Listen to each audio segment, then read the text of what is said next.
Hello everyone, welcome to my channel. मेरा नाम प्रीतीश नंदी है और आज मैं आपके साथ नए टॉपिक को डिस्कस करने आया हूँ। पिछले टॉपिक में हम लोग ने एस ब्लॉक एलिमेंट को लेकर डिस्कस किया था। मैं आशा करूँगा एस ब्लॉक एलिमेंट के जो बेसिक प्रॉपर्टी के बारे में हम लोग ने डिस्कस किए थे वो आपका डाउट क्लियर हुआ होगा। आज से हम लोग अपने इस चैनल पे नए एक सीरीज की शुरुआत कर रहे हैं जहाँ पे हम लोग एक एक चैप्टर टोटल कंप्लीट करेंगे। आज हम लोग अपना फर्स्ट चैप्टर स्टार्ट कर रहे हैं जो है केमिकल काइनेटिक्स। तो चलिए हम लोग अपना चैप्टर स्टार्ट करते हैं।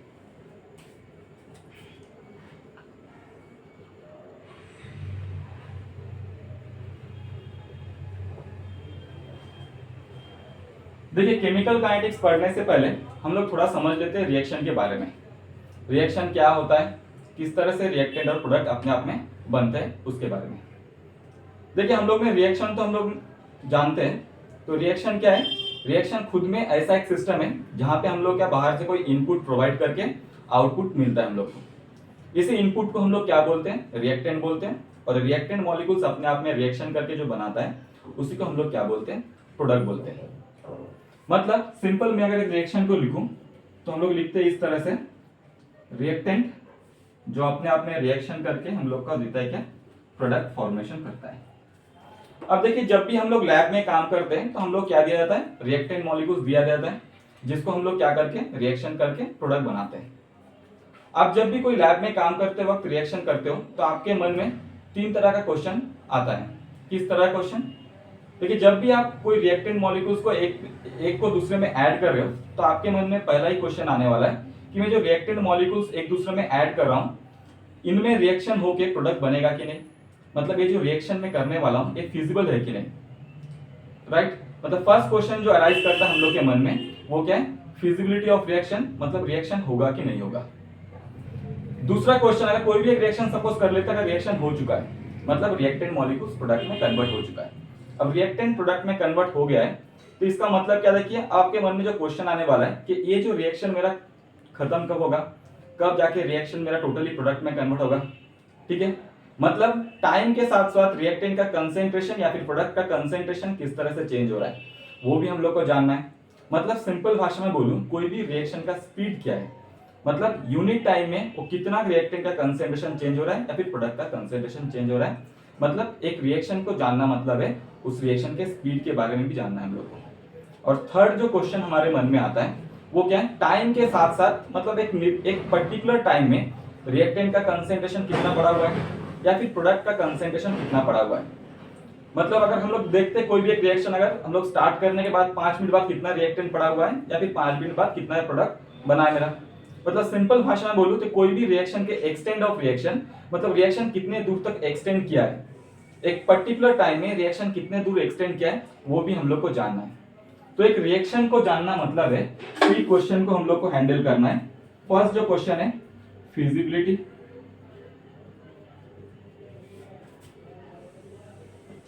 Of reaction, second one speed of reaction जिसको हम लोग बाद में बोलेंगे rate, and third one extend of reaction.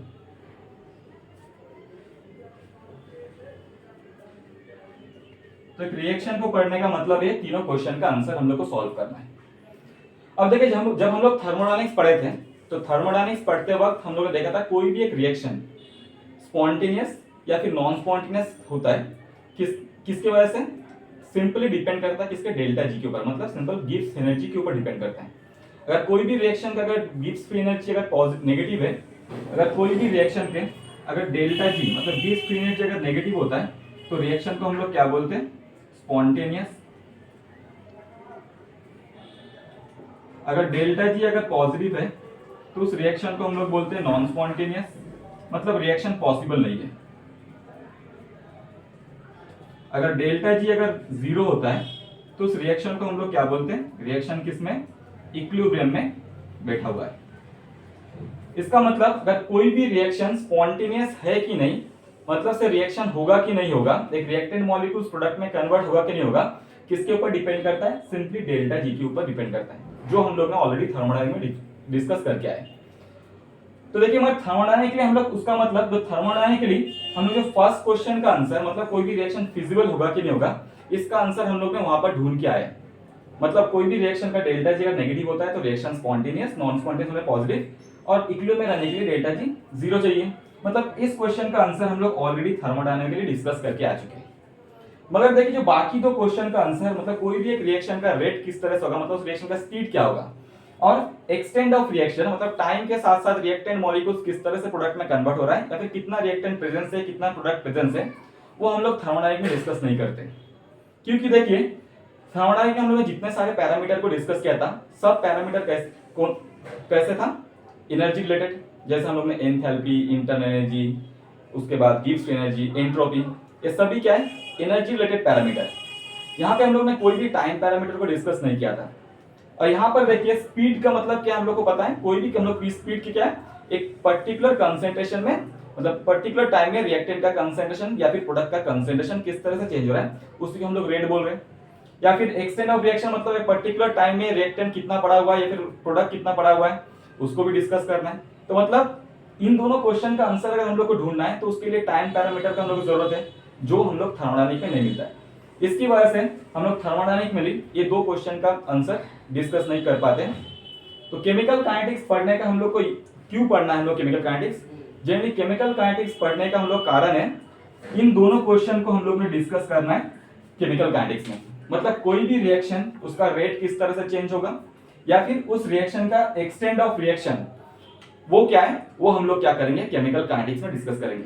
तो केमिकल काइनेटिक्स पढ़ने का यूटिलिटी क्या है, what is the utility of chemical kinetics, to discuss the rate of reaction and the extent of reaction. ये दोनों क्वेश्चन को हम लोग केमिकल काइनेटिक्स में डिस्कस करेंगे। क्लियर? अच्छा, अब देखिए हम लोग यहाँ पे तो रिएक्शन को तो डिस्कस करेंगे ही, तब रिएक्शन एक रिएक्शन होता किस तरह से उसको हम लोग थोड़ा सा देख लेते हैं। देखिए कोई भी रिएक्टेंट मॉलिक्यूल्स को प्रोडक्ट में कन्वर्ट करना है तो ऐसा ही तो नहीं होता कि रिएक्टेंट मॉलिक्यूल्स को ऐड कर दिया डायरेक्टली प्रोडक्ट में कन्वर्ट हो जाता है, ऐसा नहीं। क्योंकि हम लोग के इन्वायरमेंट में बहुत सारे रिएक्टेंट है, बहुत सारे पड़ा हुआ है, तो उन लोग हम लोग ऐड करने का मतलब वो प्रोडक्ट में कन्वर्ट तो नहीं होगा, तो इसका मतलब सब कुछ में रिएक्शन हो जाता है। तो मतलब एक रिएक्शन करने के लिए हम लोग को एक पर्टिकुलर पैरामीटर का जरूरत होता है जिससे हम लोग को रिएक्टेंट को प्रोडक्ट में कन्वर्ट कर सकते हैं। तो क्या चाहिए एक रिएक्टेंट को प्रोडक्ट में कन्वर्ट करने के लिए, तो कोई भी रिएक्टेंट को अगर हम लोग प्रोडक्ट को कन्वर्ट करना है तो उसके लिए क्या जरूरत होता है, एक मिनिमम अमाउंट ऑफ एनर्जी का जरूरत लगता है। अगर वो मिनिमम अमाउंट ऑफ एनर्जी अगर हम लोग रिएक्टेंट मॉलिक्यूल्स को प्रोवाइड नहीं कर सकते तो रिएक्टेंट प्रोडक्ट में कन्वर्ट नहीं हो सकता। क्लियर? अब ये मिनिमम अमाउंट ऑफ एनर्जी मिलेगा कहां पे, हम कहां से इन मिनिमम अमाउंट ऑफ एनर्जी को प्रोवाइड करेंगे रिएक्टेंट को जो प्रोडक्ट में कन्वर्ट होगा। तो उसके लिए क्या चाहिए, जो रिएक्टेंट मॉलिक्यूल्स हैं उनके बीच में जितना ज्यादा कॉल्यूशन होगा, मतलब उनमें जितना ज्यादा कॉल्यूशन होगा, कॉल्यूशन के फल क्या मिलेगा हम लोग को, एनर्जी रिलीज होता है। उसी रिलीज ऑफ एनर्जी रिएक्टेंट को प्रोडक्ट में कन्वर्ट करने के लिए हेल्प करता है। हाँ, अब इस कॉल्यूशन के लिए क्या चाहिए, ऑब्वियसली जो रिएक्टेंट मॉलिक्यूल्स है उनके बीच में जितना ज्यादा काइनेटिक एनर्जी होगा, रिएक्टेंट मॉलिक्यूल्स एक जगह से दूसरी जगह जितने स्पीड में दौड़ेंगे तो उनमें कॉल्यूशन का टेंडेंसी भी ज्यादा होगा, फ्रीक्वेंसी ऑफ कॉल्यूशन इंक्रीज करेगा। तो काइनेटिक एनर्जी अगर ज्यादा होगा तो कॉल्यूशन ज्यादा होगा, तो मिनिमम अमाउंट ऑफ एनर्जी भी ज्यादा मिलेगा, तो रिएक्शन का रेट भी क्या होना चाहिए, ज्यादा होगा, मतलब रिएक्टेंट प्रोडक्ट में कन्वर्ट होगा। और इस काइनेटिक एनर्जी के लिए क्या चाहिए हम लोग को, हम लोग सिंपली क्या करेंगे, कोई एक्सटर्नल पैरामीटर जैसे टेम्परेचर को क्या करना है, टेम्परेचर को इंक्रीज करने से काइनेटिक एनर्जी इंक्रीज होता है, ये हम लोग को पता है। तो एक रिएक्शन को अगर हम लोग कंडक्ट करना है तो क्या चाहिए, अगर हम लोग कोई भी रिएक्शन के अगर टेम्परेचर को इंक्रीज करते हैं तो टेम्परेचर इंक्रीज होने के कारण kinetic energy of reactant molecules क्या होगा, इंक्रीज होगा। Kinetic energy of reactant molecules increase होने का मतलब क्या है, मतलब रिएक्टेंट मॉलिक्यूल्स ज्यादा स्पीड में दौड़ रहा है तो उनमें क्या कॉल्यूशन फ्रीक्वेंसी भी ज्यादा होगा, मतलब कॉल्यूशन क्या होगा उनके बीच में, कॉल्यूशन भी क्या होगा ज्यादा होगा। और जितना ज्यादा कॉल्यूशन होगा तो मिनिमम एनर्जी जो रिक्वायरमेंट है हम लोग का, मिनिमम एनर्जी जो रिक्वायरमेंट है हम लोग को रिएक्टेंट को प्रोडक्ट में कन्वर्ट करने के लिए वो भी हम लोग को ज्यादा मिलेगा। That's why rate of the reaction क्या होगा, ज्यादा होगा, रेट ऑफ द रिएक्शन क्या होगा, ज्यादा होगा। तो उसका मतलब हम सिंपली यहां से बोल सकते हैं कोई भी रिएक्टेंट मॉलिक्यूल्स को प्रोडक्ट में कन्वर्ट करना है तो हम लोग क्या करेंगे, टेम्परेचर इंक्रीज करते हैं तो रेट ऑफ द रिएक्शन क्या होगा, इंक्रीज करेगा due to increasing the kinetic energy of reactant molecules, इसकी वजह से। क्लियर? तो हम लोग यहाँ पे देख लिए, तो टेम्परेचर इंक्रीज होने के साथ साथ रेट ऑफ द रिएक्शन भी इंक्रीज हो रहा है। अब देखिए जब इनिशियली मैंने रिएक्शन को स्टार्ट किया था, तो इनिशियली जब रिएक्शन स्टार्ट हुआ था तो उस समय मेरा क्या क्या 100% क्या था, रिएक्टेंट मॉलिक्यूल्स था, मतलब कोई भी प्रोडक्ट फॉर्मेशन नहीं हुआ था। मतलब इनिशियली रिएक्शन में 100% ही रिएक्टेंट था, प्रोडक्ट क्या जीरो था। तो मुझे बताइए यहाँ पे हम लोगों ने देखा है, तो कॉल्यूशन ज्यादा होने का मतलब रेट ज्यादा हो रहा है। तो इनिशियल स्टेट में जो रिएक्टेंट मॉलिक्यूल्स है उनके बीच में क्या कॉल्यूशन ज्यादा होगा, क्योंकि उनका कंसेंट्रेशन ज्यादा है रिएक्टेंट मॉलिक्यूल्स। क्लियर? तो रिएक्टेंट मॉलिक्यूल्स का कंसेंट्रेशन ज्यादा होने के कारण तो रिएक्टेंट मॉलिक्यूल्स के बीच में कॉल्यूशन ज्यादा होगा, मतलब रेट ऑफ द रिएक्शन ज्यादा होगा।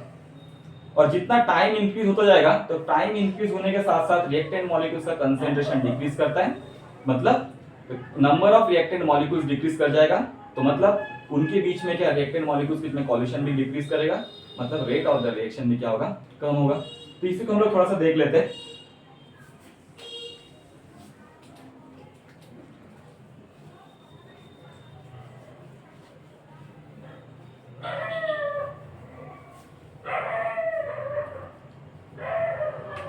देखिए सपोज करिए t इक्वल्स टू 0, जब मैंने रिएक्शन को स्टार्ट नहीं किया, मतलब रिएक्शन स्टार्ट होने वाला है, तो उस टाइम मेरा रिएक्टेंट का कंसेंट्रेशन कितना था, मैं कंसीडर कर रहा हूँ C0। तो उस टाइम प्रोडक्ट कितना है, कोई भी प्रोडक्ट नहीं है।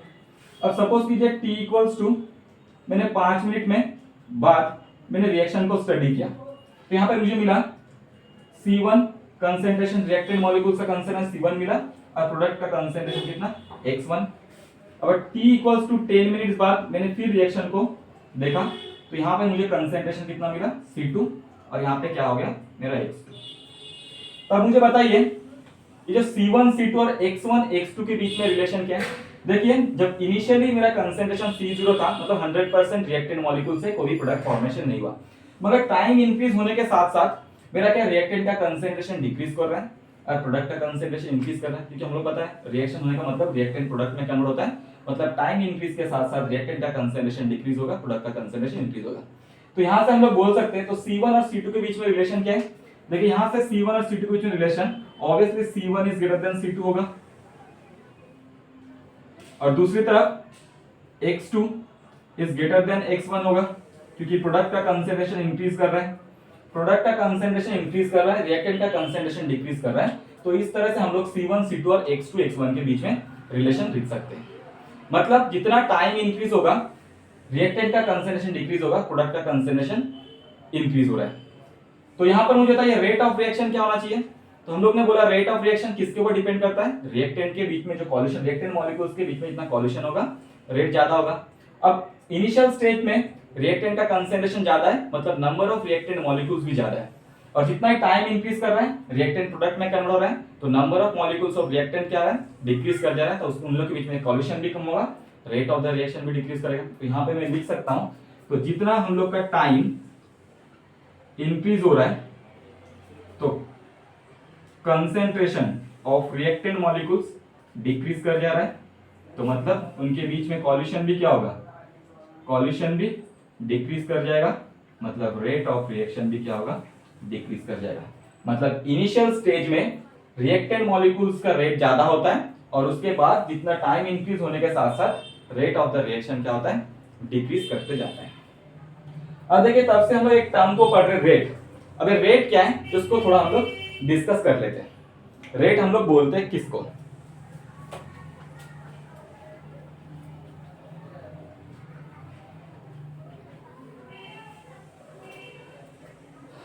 रेट का मतलब क्या है। देखिए मैं सिंपली रेट के डेफिनेशन में अगर हम लोग लिखेंगे, इसको हम लोग कैपिटल R से लिखते हैं।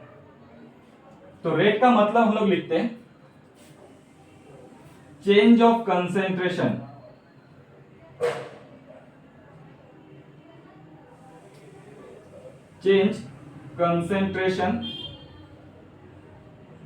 ऑफ रिएक्टेंट और product with respect to time. मतलब टाइम के रेस्पेक्ट में रिएक्टेंट और प्रोडक्ट का कंसेंट्रेशन किस तरह से चेंज हो रहा है, इसको हम लोग कोई भी रिएक्शन का रेट बोलते हैं। तो मैथमेटिकली मैं रेट इक्वल्स टू क्या लिखता हूं, तो मैथमेटिकली हम लोग लिख सकते हैं rate equals to change of concentration of reactant और प्रोडक्ट भी लिख सकते हैं बाय चेंज ऑफ टाइम।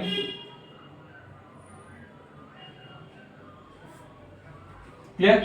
तो रेट का मतलब हम लिख सकते चेंज कंसेंट्रेशन ऑफ रिएक्टेंट और चेंज ऑफ टाइम। हम लोग ने तब वहां पर जब भी रिएक्शन का टाइम के रेस्पेक्ट में कंसेंट्रेशन को डिस्कस कर रहे थे तो हम लोग देखा था जब t equals to 5 minute time में concentration C1, t equals to 10 minute time में कंसेंट्रेशन कितना था C2।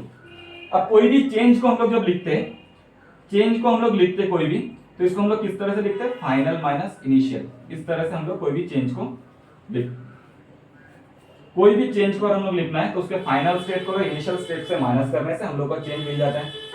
तो यहां पर मैं लिख सकता हूं चेंज मतलब delta C by delta T rate equals to मतलब change of concentration by change of time. यहां पे विद रेस्पेक्ट टू रिएक्टेंट भी हो सकता है या फिर प्रोडक्ट भी हो सकता है। क्लियर? अच्छा, अब देखिए रेट को हम लोग दो तरह से लिख सकते हैं।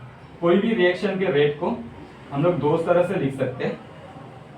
एक हम लोग लिख सकते हैं विथ रेस्पेक्ट टू रिएक्टेंट और एक लिख सकते हैं with respect to product. With respect to reactant अगर हम लोग रेट को लिखते हैं तो किस तरह से कि rate with respect to reactant equals लिखेंगे delta C of reactant by delta T। तो सिंपली हम लोगों ने देखा था तो इसको हम लोग C2 minus C1 bye T2 minus T1 लिख सकते हैं। अब देखिए C2 माइनस C1 लिख लें और C2 और C1 के बीच में रिलेशन क्या है हम लोग को पता है, C1 is greater than C2। तो उसका मतलब यहां से C2 माइनस C1 करने का मतलब क्या आएगा, ये टोटल नेट रेट किस में नेगेटिव में आ जाएगा। इस टोटल नेट हम लोग का क्या नेगेटिव में आ जाएगा। अब देखिए आप सोचिए आप एक गाड़ी चला रहे हो और आपका गाड़ी का मैंने स्पीड बोला कि आपका गाड़ी चल रहा है -50 किलोमीटर पर आवर। ये कभी पॉसिबल है क्या? नहीं, क्योंकि रेट को हम लोग कभी नेगेटिव में नहीं लिख सकते। रेट कभी नेगेटिव में नहीं हो सकता है, रेट नेवर बी नेगेटिव। तो रेट नेगेटिव नहीं हो सकता है, इसीलिए अगर रिएक्टेंट के रेस्पेक्ट में जब भी हम लोग रेट लिखते हैं उस रेट को पॉजिटिव करने के लिए हम लोग उसके सामने एक नेगेटिव साइन यूज करते हैं, जिससे नेगेटिव साइन से मल्टीप्लाई करते हैं, जिससे क्या रेट पॉजिटिव हो जाए। अब दूसरी तरफ देखिए अगर हम लोग प्रोडक्ट के रेस्पेक्ट में रेट लिख ले तो rate with respect to product अगर मैं लिखता हूं तो क्या लिखेंगे, डेल्टा C प्रोडक्ट का कंसेंट्रेशन बाय डेल्टा T। हाँ, तो यहां पर देखो फाइनल कंसेंट्रेशन कितना था हम लोग का, x2 minus x1 bye T2 minus T1। अब देखिए जितना टाइम इंक्रीज करता है प्रोडक्ट का कंसेंट्रेशन क्या उसके टाइम के साथ साथ इंक्रीज करते आता है। मतलब यहाँ पे हम लोग ने क्या देखा था, x2 is greater than x1। x2 और x1 की रिलेशन क्या था, x2 is greater than x1। मतलब इन दोनों को माइनस करने से क्या मिलेगा, पॉजिटिव टर्म मिलेगा। तो ओवरऑल हम लोग का रिएक्शन क्या होता है, पॉजिटिव हो जाता है। तो जब भी हम लोग कोई भी रिएक्शन को लिखते हैं, रिएक्शन के रेट को लिखते हैं, तो जब भी हम लोग रिएक्टेंट के रेस्पेक्ट में रेट को लिखेंगे तो उसके सामने एक नेगेटिव साइन से मल्टीप्लाई करना पड़ता है, और प्रोडक्ट के साइड में लिखेंगे तो पॉजिटिव भी है तो उसके साथ हम लोग को कोई भी साइन से मल्टीप्लाई करने की जरूरत नहीं है। तो ये था हम लोग का rate with respect to reactant और विथ रेस्पेक्ट टू प्रोडक्ट। तो आज हम लोग ने डिस्कस किया टोटल रेट के बारे में, और थोड़ा सा बाकी है तो हम लोग नेक्स्ट क्लास में डिस्कस करेंगे। तो आज हम लोग ने क्या क्या डिस्कस किया, फर्स्ट हम लोग ने डिस्कस किया हम लोग को केमिकल काइनेटिक्स क्यों पढ़ना है, इसका यूटिलिटी क्या है।